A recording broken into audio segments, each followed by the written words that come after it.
So welcome to Establishing Your Digital Presence, focusing today on SEO. I'm Grace Hoodless, part of the marketing team here at Prosper Squared. And you might see that I'm joined with the perfect experts to talk through this topic of SEO today. I'm delighted to introduce the CEO and founder of London-based SEO marketing agency, Figment Agency. Hi, Steve. Hi, Grace. Thanks very much for the intro. All right. It's great to be able to talk with businesses about their SEO and their challenges. And hopefully today, there's some things that you can take away from this that you can implement in your own business.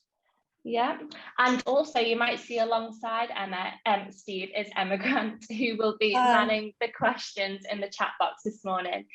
You might also see Persia, who is from Figment, and she will also be assisting in answering those questions in the chat box. SEO is a funny part of marketing, as even though it's incredibly important, it's often something that a lot of businesses miss out of their strategy. So hopefully our outcome today is to encourage you guys to even start to consider implementing some of the techniques and advice Steve and Emma will be offering today. And of course, SEO is quite a complex topic, with even some of the most knowledgeable marketers not knowing too much about the subject. So hang in there, hang tight, and if you have any questions, please just pop them into the chat box, ensuring that you have selected all panelists and attendees, and we'll get Steve and Emma to answer them at the end. So without further ado, Steve and Emma, take it away. Thanks again, Grace. So yeah, before we get going, I'm Steve. I'm founder of Figment Agency. Our mission is to help companies get found online. I've worked with over 200 businesses to help improve their website performance and Google visibility. I live with Emma and our son, JJ, in Kingston upon Thames. But as you probably predicted, I'm not from here. I'm originally from Merseyside. So in the presentation, I'm not going to assume that you've got any prior knowledge of SEO. So initially, I'll take everyone through all the fundamentals and essentials of SEO, and then we'll get on to some practical tips, including what's recently changed in SEO and what the future holds. Finally, we'll go through any questions and I'll share ways that you can get in contact with us. So let's start with the basics. What is SEO and why does it matter to a business? So what is SEO? Well, it stands for search engine optimization. It's the process of driving traffic to your website. And we're talking here about non-paid or free traffic to the website. So it's organic by nature, and you're not paying for those clicks. And we'll see that it has a huge impact on your business if you do it right. The non-paid listings are also referred to as natural listings. So you may see the same thing. It's all effectively SEO. So the mechanics are users perform search, which obviously can be on any device, including a voice search. And that traffic translates to hits or visitors to your website. And with a nice blossoming tree, that is organic search. So one of the things that I like to do is just take a step back and really understand about SEO from a Google perspective. And the reason why I do this is because Google actually has a huge market share. So Google owns 92% of the market share in terms of SEO. So let's just have another look at that. Google's mission is to organize the world's information, make it universally accessible and useful. So my challenge and the way I like to position it to you is align your website and your company with Google's mission. Make your website informative, useful, and accessible. Can you share your knowledge of your particular area of expertise to be the best resource you can? Whether you're a plumber, architect, or hairdresser, there's things you can do to make the world a better place and help them understand your industry. Not everyone is an industry expert. So think about this from Google's mission. And if you align your website and your business with Google's mission, you're already off to a really good start. So SEO, a lot of people see a search engine page that looks a bit like this. You have ads at the top, and then you have organic listings underneath.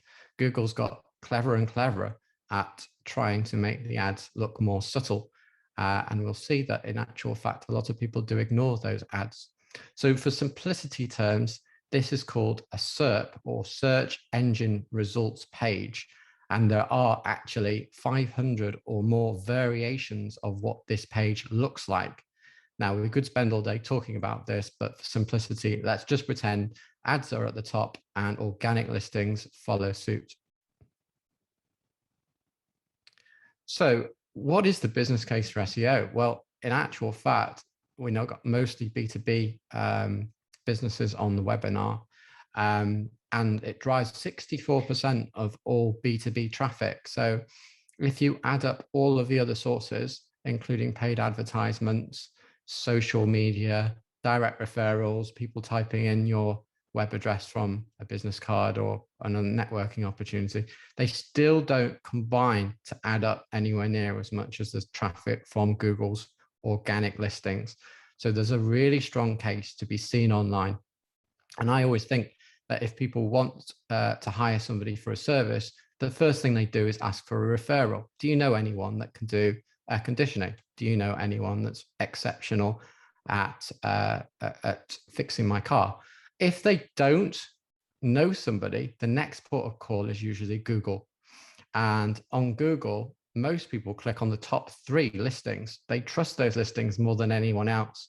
And being positioned there is the difference between winning work and losing work, because if you're not positioned there, then basically your competitors will be.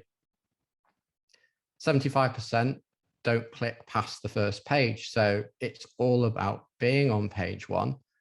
And we know from facts that in actual fact, 80% ignore ads.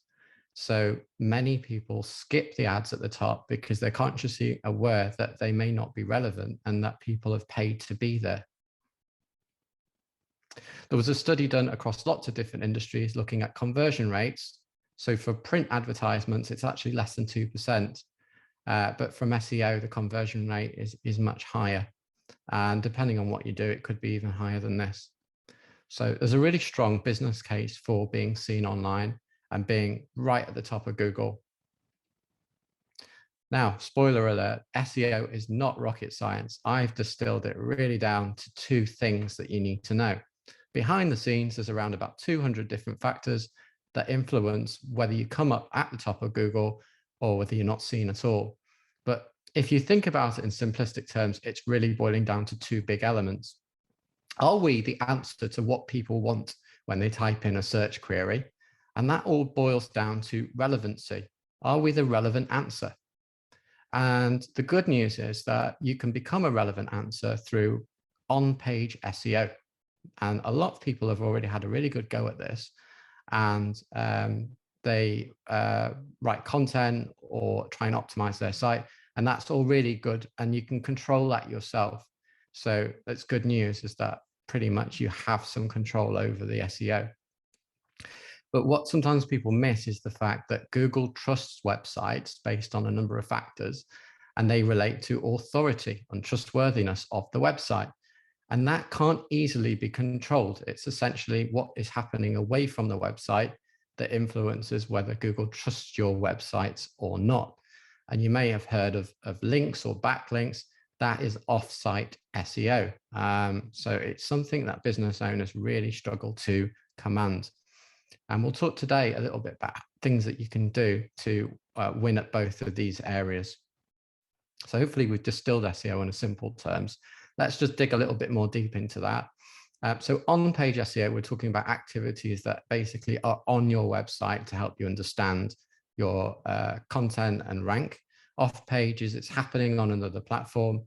And then you have another area, which is technical SEO, which is a line between your website and your SEO strategy that basically directs the ability to find your website and for Google to effectively go around your website and store it in its database, a process that we call indexing and crawling. So what can you do on page? Well, the site content that you create has a big influence on whether you are relevant in the eyes of Google. So from a strategy point of view, one of the first things you want to think about is what sort of keywords will relate to the business that you're in, and do you have web pages that relate to those keywords? And one of the things that you can do is pretty much map those keywords to the pages on the site. And if you don't have the page, for example, this morning I spoke to somebody who was a specialist in acupuncture in a particular area, and she didn't have a page that was relating to what she did in the area she did it. And I advised her to create a page on that. Not rocket science, but it's one of the big things that influences whether you're seen as a relevant answer to the query. Within site content, you have different types of content, of course. You can have video content, which can help you get seen online, as Google displays video listings now on the search engine results page. You can obviously have blog content, which we'll get on to a little bit later today, and what we call landing pages. So pages that attract people based on the search engine query. So a typical site structure might include an about page and a list of services, and a blog, contact page, and the terms of business. But in actual fact, none of those pages are actually directly related to the keywords. So one thing that you can do is be more focused around creating content that relates to the keywords that you want, and in particular, answering questions that your customers might have about your services and products. You may have already installed a plugin called Yoast, and for many people, they think Yoast is SEO, and if you're on WordPress, it's a silver bullet to success. Unfortunately, that's not the case, but you can use Yoast and other types of tools to edit what's called a meta title and meta description. The meta description is no longer actually part of the reason why you come up on Google, but helps people click through to your website. The meta title does actually count as a ranking factor, and you should ensure that your keywords are appearing in that. Other factors, including a proper heading structure, or what we call H tags. So you only really want to have one heading 1 tag, but you can have more heading 2 tags, and those carry a little bit more emphasis or weight in terms of the search engine rankings. And it also helps people digest and go through your website, and makes it more easy to scroll through your web pages by breaking up the page with headings. Of course, other strategies, we'll get onto internal linkings and image optimization a little bit later. Off-page SEO. So essentially, the biggest area is link building or link acquisition. And that is about getting people to vote and say they like your website by linking to you. And some of that you can directly influence. And I've got a slide that we'll talk about that in a little bit more detail in a second. Content marketing is a good way of attracting links to your website. And you may have already set up a blog. And if you haven't, then it's a good idea to do so.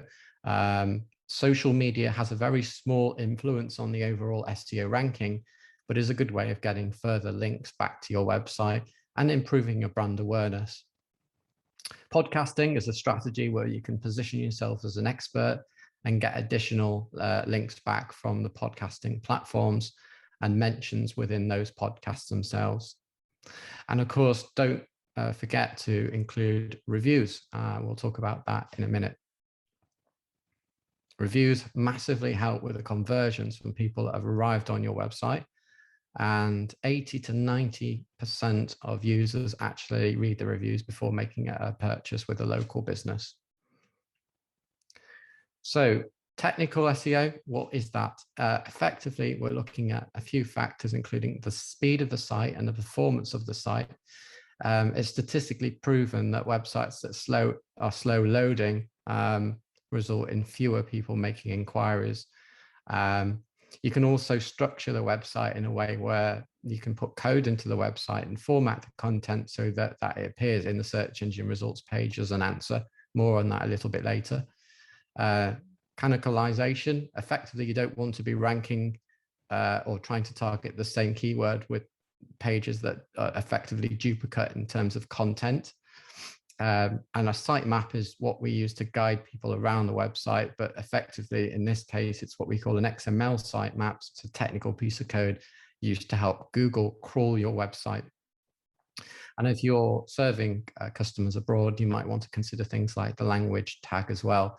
So generally the technical area is left to your techie, your developer, but sometimes they can miss it if they aren't focused on the SEO impact of this. So this is a really good overview of the mechanics of SEO in terms of what the fundamentals are within each thing.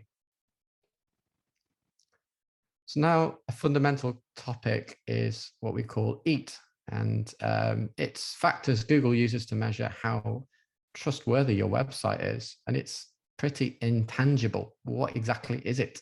It stands for expertise, authority, and trust.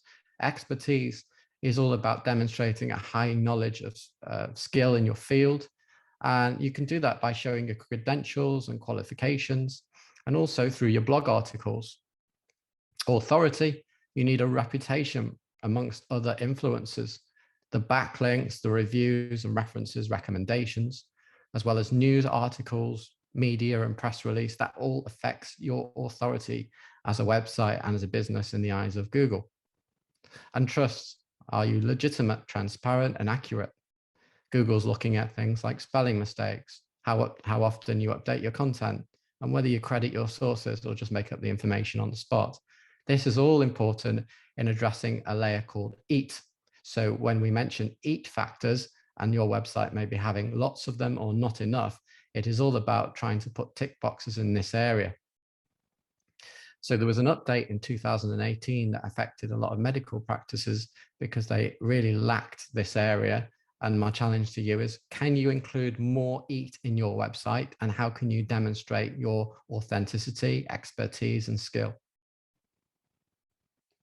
So we mentioned before about the importance of backlinks and the fact that off-page SEO is pretty much half of what can take to get you ranked. I'll talk you through a few different types of link strategies now. So first of all, directories or forum links. These are the sorts of links that you can get on websites like Fiverr. Typically, these are potentially dangerous and can be done and can actually blacklist you from Google. It doesn't mean that every directory or forum is bad, but it's something to really approach with a lot of care. Private blog networks. It's pretty much the industry standard in terms of backlinks. People buying expired websites and then basically trying to reformat them, adding a blog section and then linking back to your own website. These are very dangerous types of links, and we don't recommend that you do these because they basically aren't very authentic. Manual outreach, it's about as good as it gets. It's time consuming, and you may have to approach websites on a manual basis and ask them to link.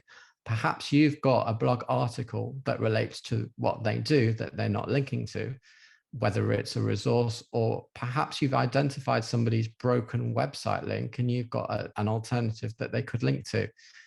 Manual outreach is very time consuming, and it can be a big challenge to do this, but it can make the difference.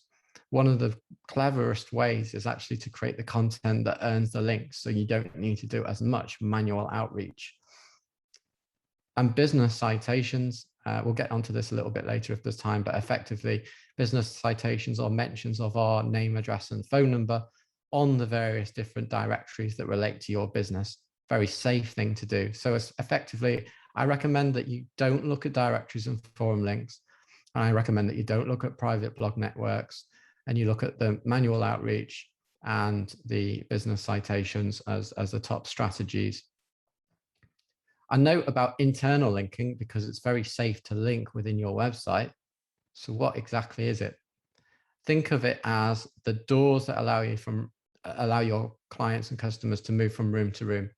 And what that means is that it can pass the authority of your website through from the top pages down to maybe some of the lower pages. So for example, from one of your services pages through to a blog that relates to how to do that service yourself. In reality, many people don't want to do that service themselves, but you're actually passing through and getting Google and your users to understand that lower level page. What does it do? It improves your ability for Google to see the website, to crawl it. It improves the user's experience. It helps to structure the content, and it does actually influence the link building. because when you get links into different pages of the website, you can dissipate that link authority, or what we sometimes call link juice, across your website and benefit from it across the board. So I recommend adding about 2 links or more per blog post, and it's something that you can take action on right now. Are you linking from one page of your website to another? Are you trying to make that experience as easy as possible? So as a business owner, what should I be measuring? First of all, you should be looking at your traffic over a period of time. Typically 90 days is good. You can also look at it month to month. Remember, it is organic, so it is a slow and steady growth. You should be measuring keyword positions, effectively where you are ranked for the keywords that you want to go after. Clicks, which are effectively how many people have visited on your website. Authority, which is measured by domain authority. It's a system created by moz.com, and it's a score out of 100 in terms of how authoritative your website is. And last but not least, goal completions, which are the effect of your website in terms of the leads that are coming to your website, through your website, to your sales pipeline, or if you're selling online, the end goal of making a purchase. So these are the things you should definitely be tracking in your business. And if you're not tracking them, then I would suggest making some headway with this, as effectively it's like going in a car without knowing where you're going. What are the latest changes then? So last November, Google said it's going to make a lot of technical changes to the algorithm. Previously, we had these different factors: ability to be mobile friendly, which we all know. Is your website safe? Is it secure? And are you not having pop-ups on your website that are pretty much annoying? So as of May, Google said it was going to bring in about some changes. Those changes were load speed, interactivity, and visual stability. And this is pretty much what's hot in SEO in 2021. Google actually delayed the algorithm update to July and has been slowly rolling it out since. This is really to allow people like yourself to prepare for this update. So these page experience metrics that have been added are now known as core web vitals. So let's have a quick look at those. We have the largest content fault paint. That's measuring the largest content element in the view, which is basically, it could be a large background image or a video, but it's effectively a bit like the perceived load time. And you need to be less than 2.5 seconds to be in the green.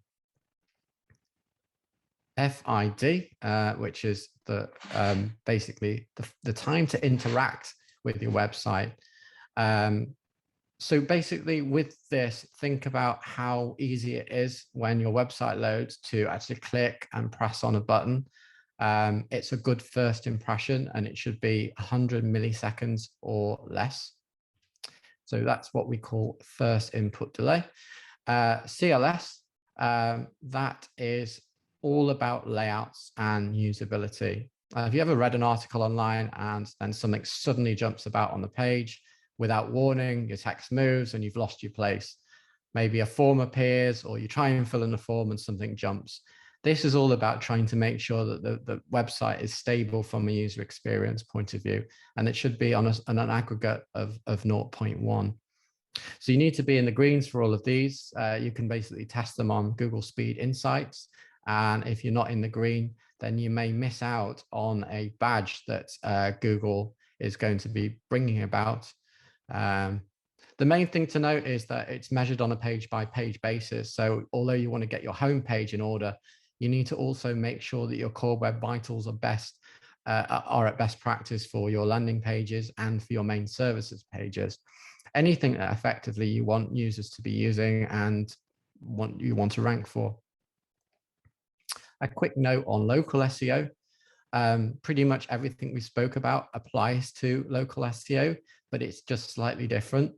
So 46% of searches display what we call a local map pack listing. It looks a bit like this. And really the benefits of it is that you can increase your visibility with customers that you serve in a local area. That map pack on a local search nearly always appears in the #1 position. You can increase your sales. Many people buy very quickly from a local business. And you can build your reputation by displaying reviews. And we said earlier that a lot of people read those reviews online before making a purchase. The way that local SEO works is basically, it's a number of different factors that also include optimizing your Google My Business profile and where you're physically located. But if you do all of the other SEO elements right, you'll also benefit your local listings. One of the things you'll notice there that we've not mentioned in any detail is citations. So those are references to names, address, and phone number. They need to be 100% consistent for you to be getting the benefit in terms of SEO and local SEO. So you may have seen some of these as sources for citations. These are examples of the well-known directories online. However, if you are serving a particular niche, then you'll need to consider ranking, getting a website on the relevant citations for your business. Quick note on the future of SEO. What we've seen is recently is that there's been a rise in the people not going on a website. It's still SEO. So in this example, we're just doing some research. How old is Sky Sports? Kind of find out quite a lot of information about Jeff Sterling, and you don't even need to go on the website to actually get that information. What we've seen, if you look at mobile, it's staggering, is almost 2/3 of all visitors are not going on the website. So you can optimize for search and be seen and be visible, but not get somebody over to your website. And as we go forward, this is powering voice search and will continue to power other types of devices. We'll also notice that Google is more and more trying to keep you on the search engine page where it can provide the answer without further research. So let's summarize. What can you do today? What practical steps can you do in your business to implement some of these SEO essentials? First of all, you want to know where you're going. Install Google Analytics if you haven't got it already, and track your data. If you've got Google Analytics and you're more proficient, also install Google Search Console, which is going to give you more information about how your website's found. Make sure that you research your keywords relevant to your business, brainstorm them, and track them. You need to know where you are to be able to get to where you want to go.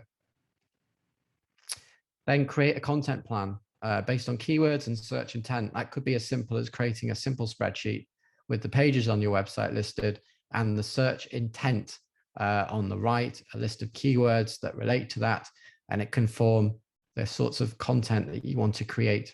I typically recommend that you focus on maybe creating a couple of pieces of content a month as well. And you might want to think about planning it a year in advance, as it can get busy in your business and you may lose focus. So do it maybe when it's quiet and put together that content plan. As we said, map those keywords against pages on your website. If the keywords don't exist, then create pages based on those keywords. Request reviews, ideally on your Google My Business profile. Of course, all the other platforms, Checkatrade, Facebook, they are great, but sometimes you can only ask a user for one review. With your Google My Business profile, it's also the profile and the reviews that people will see when they do a search for your company. So it's a great place to be putting your reviews, which then you can also add to your website.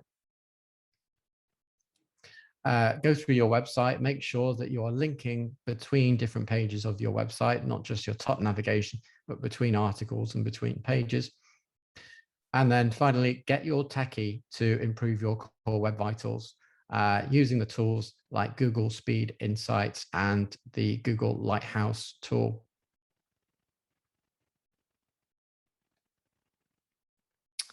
So for further advice and help, you can always reach out to Emma and I, and I'll leave this screen on while we open up for some questions. Yes, thank you very much, Steve, for that. And also I've popped Steve and Emma's emails in the chat box as well. So like I said at the start, if you do have any questions, please pop them in the chat box and the guys will be there to answer them. We have actually already had some questions in. So the first question, Steve, going down the SEO route lead to unnecessary costs within budgets?